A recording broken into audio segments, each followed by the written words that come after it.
ಮರೆತದ್ದನ್ನೆಲ್ಲ ಮರೆಯಬೇಕಯ್ಯ, ಅದ ಮರೆಯೋದಕ್ಕೂ ಮರೆವು ಬೇಕಯ್ಯ. ಮರೆಯೋವರವೇ ಇಲ್ಲದಿದ್ದರೆ ಮನಸ್ಸೇ ಕುಡಿದ ಮಂಗನಂತಯ್ಯ.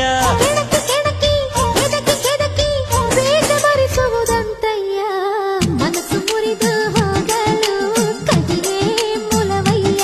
ತುಂಬಿದ ಮನೆಯು ಒಡೆದು ಹೋಗಲು ಕಹಿ ನೆನಪೇ ನೆಪವಯ್ಯ.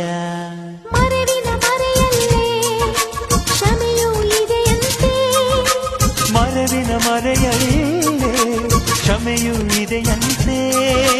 ಕ್ಷಮಿಸಲು ಕಲಿತ